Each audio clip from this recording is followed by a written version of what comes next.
ไปดิทำอะไรนำเลยนำผู้ชายแต่งตัวย้าเอาเขาทำไมย้าขวัญเราย้าไ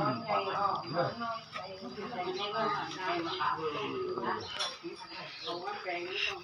สาธุสาธุสาธุสาธุสาธุสาธุสัพเพธรรมตาลุโกสิริสุขาสัพเพสังฆาทิเตติมานิสิเตนะเตจะกรรมเลยสารวัณกาหานิเกหะปตุมิเกเตกุมาตยัมปิเตวะสารภาระยามินะหะสัพพะนาคาตุตาสติเกยังมุนิวระปัจจานังกาทัพพุมิสุสังฆมัตตวนาคาโล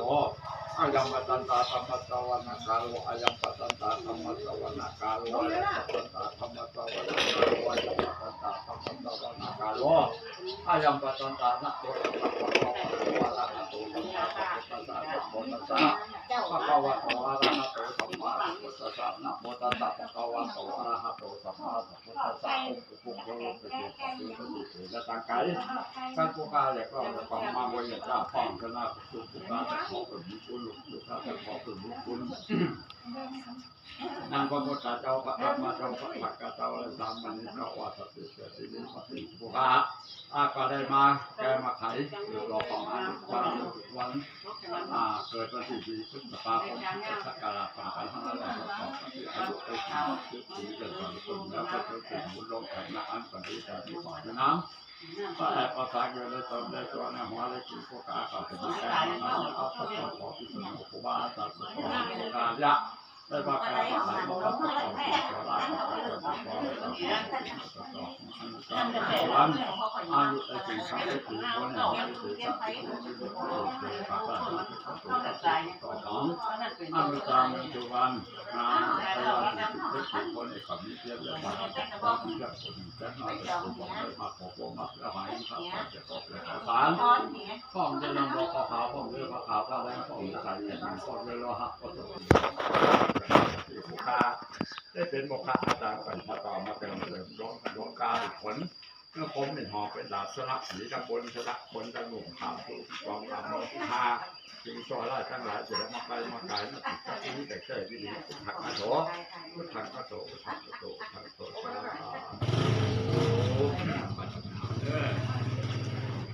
สา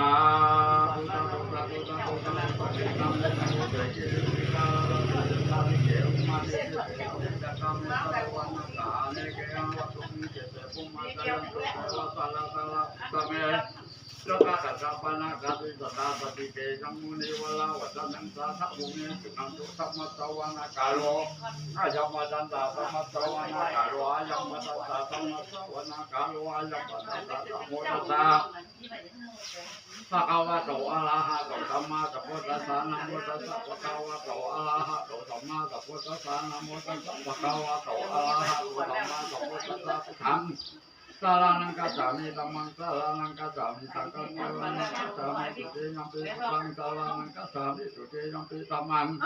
สารานังกัจฉามิสุติยัมปิสังฆังสารานังกัจฉามิสัตติยัมปิพุทธังสารานังกัจฉามิสัตติยัมปิธัมมังสารานังกัจฉามิสัตติยัมปิพุทธังสารานังกัจฉามินะโมตัสสะภะคะวะโตอะระหะโตสัมมาสัมพุทธัสสะนะโมตัสสะภะคะวะโตอะระหะโตสัมมาสัมพุทธัสสะนะโมตัสสะภะคะวะโตอะระหะโตสัมมาสัมพุทธัสสะอุสุปารุณะสุปาแต่กำเกิดและพระพาสักคะวันนั้นที่อยู่ในแก่ก็คงไม่คงไปต้องอากาศหลักเรามีน้ำตรงนี้จะทุกสิ่งใจหรือน้อยหรือเอามาสักก็ต้องหอมเหม็นว่าได้คำกว่าน้ำแก่ได้ไปถึงมันได้แต่งงานกันน้ำมันแก่ได้ไปถึงมันได้ถูกกินน้ำกระป๋องเมื่อแก่ได้ไปถึงมันได้ถูกข้าวเมื่อแก่ได้ไปถึงมันได้ถูกข้าวอยู่ตรงแก่ได้ไปถึงมันได้ถูกข้าวอยู่ตรงกันนะดูอะไรวะ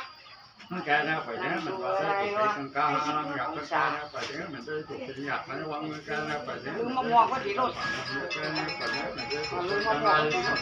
แก่ได้ไปถึงมันได้ก็ให้ระวังแก่ได้ไปถึงมันได้ถูกต้มปลาน้ำอยากแก่ได้ไปถึงมันได้กำลังระวังไปหาหมอแหละจำไปบ้านแม่ไปไหนประตูว่าโอ้ยไปหาหมอ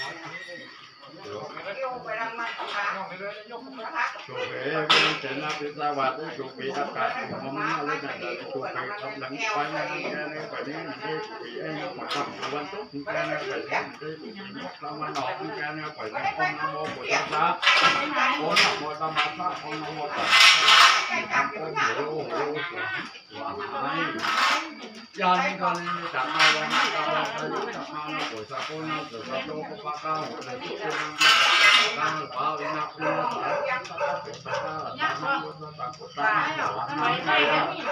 còn đây nó phải cao từ từ nó đến nó phải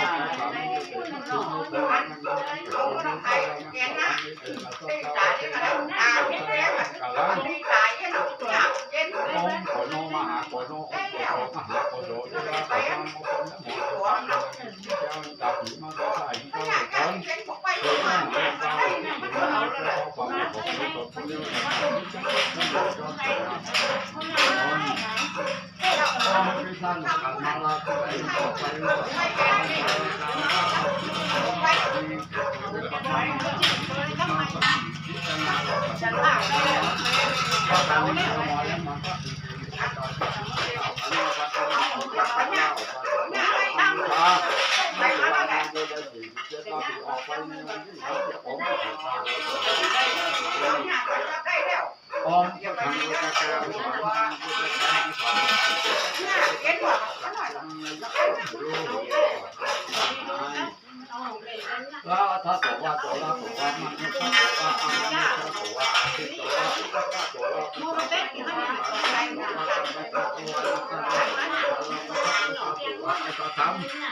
nó trổ la cái cao mà nó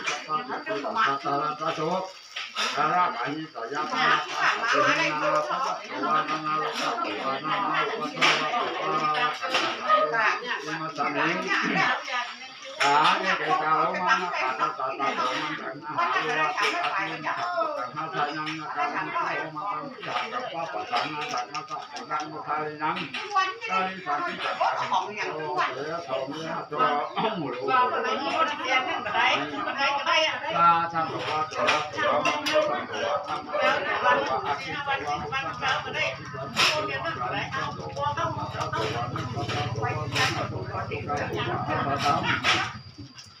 มาจากว่าจากที่จากว่าจากโบริตาตกไปจากท่าอาซามิกาโคนะโคโคลาสิกามาลิตาปาสิเดียวตาลาตาโซกาลามาหิกาลากากาดินานามาเลยบอกมาเนี่ยมาเลยบอกนาปัทวาเลมาลากานาวาสิมาตามิกาเนกาโลมานาตาตาโซมันหาโลอาตยาเตตังวะกันอาตานังกานาโลมากันหากันมาตังนังนังบุทายนังขับไปตามเดินเอาไปก็ร้องกันเขาไม่ก็เดี๋ยวเราการเราจะกล่าวกันทางนี้มาทางนี้เกี่ยวกับลงมาแล้วเอากระโดดเนี่ยมุนหนักนะครับลงมาเกิดจากคำนี้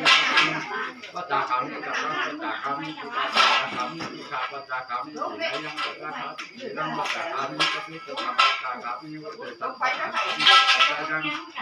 จากคำนี้ที่หานี้กับจากคำนี้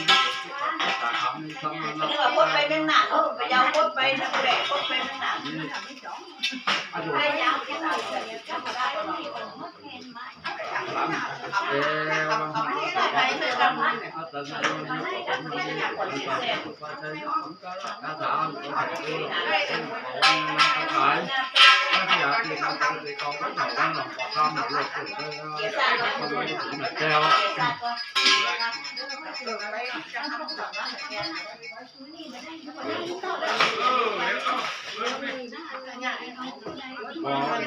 ดูพัดป่าไปนะมันช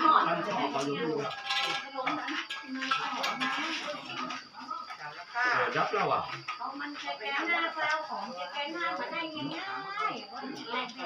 แป้งเนี่ยยังกระจ่างมันจะได้เขาจะไม่ตีจ่า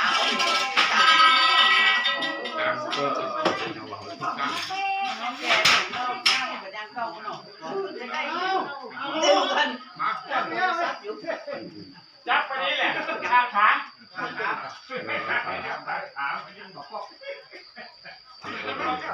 เดี๋ยวก็เรียกปัญหาไม่คือการที่การที่เรื่อง เอามาดูดิเข้ามาในเลย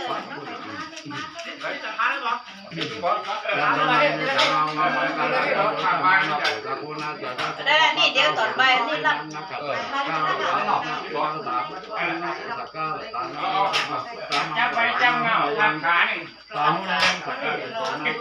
เป็นอย่างมันอย่างมันนี่เงี้ยนี่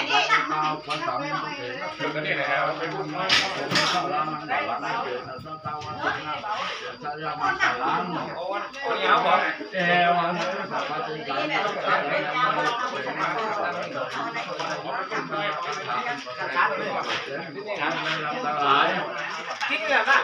ปัญญาที่การถูกที่เขาวันเราว่าลงข้ามอยู่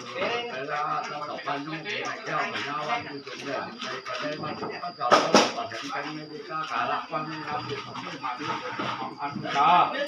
หวังตัวอาวันนายโยนขาด้วยขาเราเลยน่าจะก้าวผ่านที่หลวงปู่พูดยกข้องก่อนได้ตากันว่าทุกแห่งต้องเอาที่เรื่องนี่เราตัดใจซื่อไหมพอคนพอหายที่มันซื่อก็รับเราต้องมีก่อนเนี่ยตัวคนผ่าอาจจะมาตัววันนั้นเราติดตัวกับตัวคนก็ได้มาทุกแห่งต้องมาติดกันก่อนนะครับพวกเราคนมองหนึ่งความเดียวที่เขาพร้อมเลยแต่ละที่พาโอ้โหคนมองหนึ่งความเนี่ยพาภาษาตะเล่นมากกับแนวหรือป่าหรือคนมองหนึ่งความเสียงที่จะเข้าไปตามลูกล่าตาสีลูกแม่หรือคนมองหนึ่งความนี่ก็ตามมองหนึ่งฮะจอขาวแล้วที่สองลูกเจอลูกหมาลูกคนมองหนึ่งความนี่ก็จะจอห้องจะมองต่อเจอที่เป็นลูกนาลูกพบลูกคนมองหนึ่งความนี่ก็จะต้องจะตั้งมั่นตั้งใจในตัวนี้ก็ต้องเอาเลยมองเราเนี่ยเราคนมองหนึ่งก็จะตัดแต่ก็จอลูกเจอกับน้ำก็หนึ่งคนความไม่จับเอาเราจะต้องใส่ของมองลูกเจอว่าได้มันเลยจะต้องมันตามวันจะต้องมีคนที่มาเลยมาพบกันงานกันแต่ละจังหวัดมีความมรมดอกปฏิปุคาขวาราตนานาวกาตะเกาละปัญญาทิศมรดละเทวดาเขาสอนส่งมาละมาลองเอาไปสู่ภาษาแก้วนะคำที่สอนตัวอ้อมนะแต่สักโอ้มันตั้งกล้องรู้อย่างมันตั้งกล้องภาษาปะกาวะโตอะระหะตั้งกล้องอยู่นี่ปะกาวะโตอะระหะสัมมาสัมพุทธัสสะภะคะวะโตอะระหะสัมมาสัมพุทธัสสะภะคะวะโตอะระหะเฮ้ยตัวอะระหะเทวะปัญญานาคาสัมมาสัมพุทธัสสะก็ย้ายเยอะฝากกับทำไม่ไรเอาที่ทางเราอ่ะพระอาทิตย์ก็จัดพระอังคารก็พูดกับพระศุกร์ก็สองพระลักษณะพระราหูก็จะเจ้าไปต่อแล้วพระนักการเจ้าอย่างไก่กล้องยังเป็นงานยัง สาวเจ้าอาเมีย